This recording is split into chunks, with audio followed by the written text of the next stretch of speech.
మన జీవితాలకు జ్ఞానము చాలా ప్రాముఖ్యమైనది. మనం జీవిస్తున్న ప్రపంచం మరింత క్లిష్టంగా మరియు సవాలుగా మారుతుంది కాబట్టి మనం జ్ఞానంతో జీవించడం నిజంగా చాలా ముఖ్యం. జ్ఞానము కొరకైన మన అన్వేషణ గురించి పాస్టర్ జాన్ చేసిన ప్రసంగాన్ని మీతో పంచుకోవాలనుకుంటున్నాను. పాస్టర్ జాన్ ఇలా అన్నాడు: ప్రతి వ్యక్తి ఆనందంగా ఉండాలనే ఒక సాధారణ కోరికను కలిగి ఉంటాడు. ఇది మన మానవ స్వభావం యొక్క సాధారణ పార్శ్వము. అది చెడ్డ విషయమేమి కాదు, అది మంచి విషయమే. ఆ విధంగానే దేవుడు మనలను చేశాడు. సంతోషంగా ఉండటం చెడుతనమేమి కాదు. తప్పుడు ప్రదేశాలలో సంతోషాన్ని వెతకడం మరియు కనుగొనడమే చెడ్డ సంగతి. మంచితనం అంటే దేవుణ్ణి సంతోషపెట్టే ప్రదేశాలలో ఆ ఆనందాన్ని వెతకడం మరియు కనుగొనడం. జ్ఞానాన్ని అన్వేషించుటలో శక్తివంతమైన అంశాన్ని పాస్టర్ జాన్ మనకు అందిస్తాడు. ఈ విషయంపై పాస్టర్ జాన్ తన ఆలోచనలను పంచుకున్న అదే సందేశం నుండి ఒక భాగం ఇక్కడ విందాం. జ్ఞానాన్ని ఎలా పొందుకోవాలనే విషయంపై 5 సాధారణ సూచనలను మీతో పంచుకోవాలనుకుంటున్నాను. ఇవి వ్యక్తిగతంగా నాకు విలువైనవిగా ఉన్నాయి మరియు ఇవి లేఖనంలో నాటబడినవై ఉన్నాయని నేను నమ్ముతున్నాను. వీటిని పునఃసమీక్షించుట మరియు ఆలోచించుట మనకు చాలా ప్రయోజనకరం. మొదటి మెట్టు: జ్ఞానము కొరకు బలమైన కోరికను, ఆకలిని కలిగి ఉండడం మరియు దాని కొరకు ఆతృత కలిగి ఉండడం. సామెతలు 4:8లో దానిని గొప్ప చేసిన ఎడల అది నిన్ను హెచ్చించును, దాన్ని కౌగిలించిన ఎడల అది నీకు ఘనతను తెచ్చును అని వాక్యం బోధిస్తుంది. అవి చవకైన మాటలు కావు.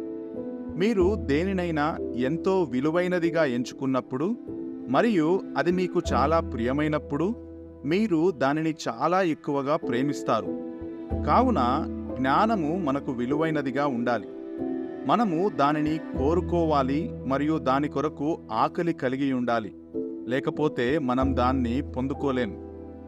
రెండవదిగా, దేవుని వాక్యంలో జ్ఞానం లభిస్తున్నందున మనము దేవుని వాక్యమును ధ్యానించుటకు మరియు అధ్యయనం చేయుటకు కృషి చేయాలి.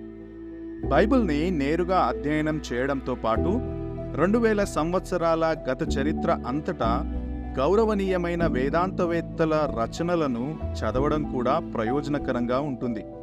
ఈ మనుషులు చెమటోడ్చి దేవుని జ్ఞానముతో లేఖనం యొక్క లోతైన అర్థాలను వివరించారు.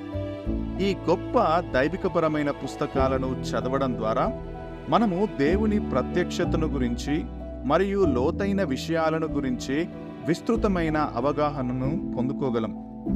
ఈ అద్భుతమైన పుస్తకాల రూపంలో చక్కని వనరులు మనకు సమృద్ధిగా అందుబాటులో ఉన్నప్పుడు వాటిని వాడుకోకుండా మొదటి నుండి ప్రారంభించడం తెలివి తక్కువ పని.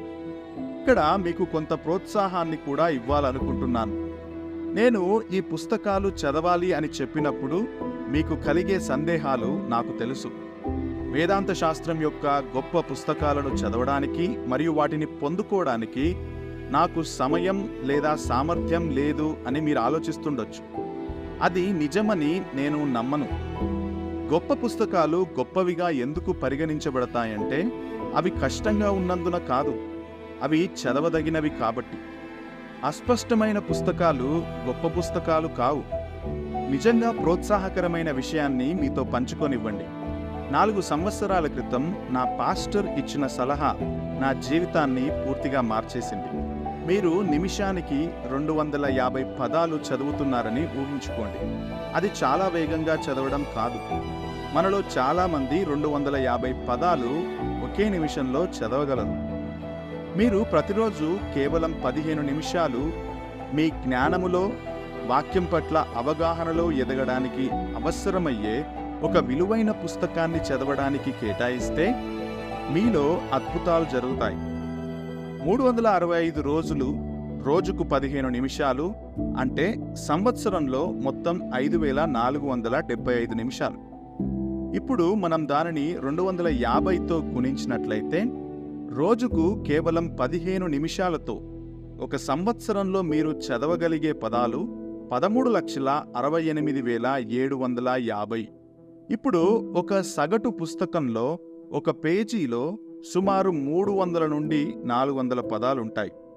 మనం 350 తీసుకొని దానిని 13,68,750తో విభజించినప్పుడు మనకు సంవత్సరానికి సుమారు 3,910 పేజీలు లభిస్తాయి. సగటు పుస్తకంలో సుమారు 200 పేజీలు ఉన్నాయని పరిగణలోకి తీసుకుంటే మీరు సంవత్సరంలో దాదాపు 4,000 పేజీలను చదవగలరని దీని అర్థం. ఇది మీకు అర్థమైందా? ప్రతిరోజు కేవలం 15 నిమిషాలు కేటాయించడం ద్వారా మీరు ఒక సంవత్సరంలో 20 పుస్తకాలను చదవడం పూర్తి చేయవచ్చు. నేను దీన్ని మొదట విన్నప్పుడు త్వరగా నా ఇంటికి వెళ్ళి నా క్యాలెండర్ని తీసుకొని ఆ విలువైన 15 నిమిషాల సమయం ఎక్కడ కేటాయించాలని పరిశోధించాను.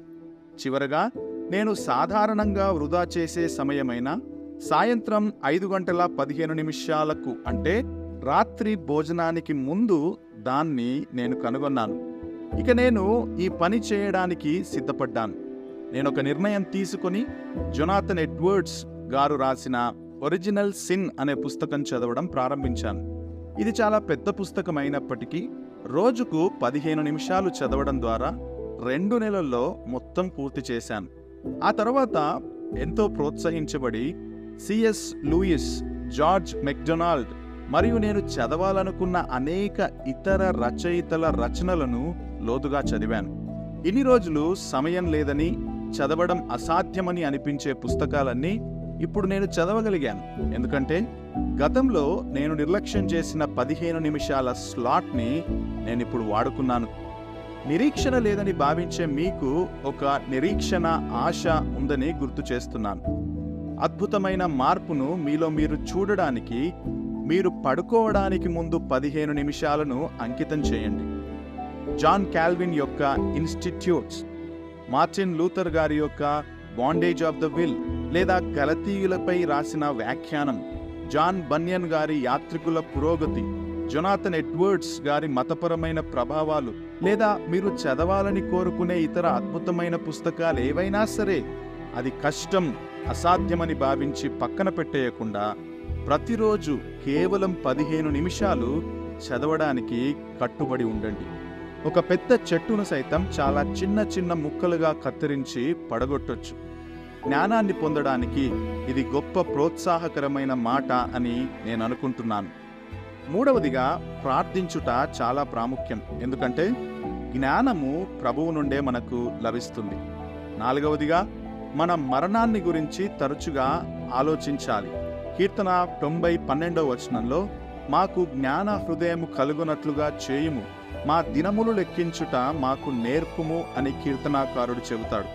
మన మరణాన్ని గురించి ధ్యానించుట మనల్ని వెర్రితనం నుండి తప్పించడానికి సహాయపడుతుంది. చివరిగా, తప్పకుండా యేసు వద్దకు మనం రావాలి. కొలస్సీ పత్రిక 2:3 చెప్పినట్లుగా బుద్ధి జ్ఞానముల సర్వ సంపదలు ఆయన యందే గుప్తములై ఉన్నవి. సొలొమోను జ్ఞానమును గురించి మాట్లాడాడు, కానీ యేసే దేవుని జ్ఞానం. ఇతరులు సత్యాలను మాట్లాడారు, కానీ యేసే సత్యము. ఇతరులు వాగ్దానాలు చేశారు, యేసులో దేవుని వాగ్దానాలన్నీ ఆమేన్, అవును అని మనకు తెలుసు. ఇతరులు క్షమాపణను అందించారు, యేసు క్షమాపణను కొన్నాడు.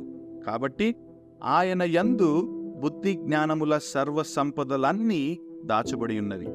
యేసును ప్రేమించే మరియు విశ్వసించే మరియు అనుసరించే వ్యక్తి శాశ్వతమైన మరియు నిజమైన ఆనందం యొక్క నిధిని కలిగి ఉంటాడు. కావున జ్ఞానం పొందుకోవాలనే ఆజ్ఞ మనకు ఇవ్వబడినప్పుడు జ్ఞానం పొందుకొనుట అంటే మొదటిగా యేసు దగ్గరికి రావడం అని అర్థం. జ్ఞానము, బుద్ధి, వివేకముల సంపదలన్నీ దాగి ఉన్న యేసు వద్దకు మీరు రండి. జ్ఞానవంతుడైన దేవుడు తన దైవిక జ్ఞానంతో మిమ్మల్ని నింపునుగాక. తద్వారా ఆయనలో లభించే నిజమైన మరియు శాశ్వతమైన ఆనందాన్ని మీరు ఇప్పుడు మరియు ఎప్పటికీ ఆస్వాదించగలరు. ఆమేన్.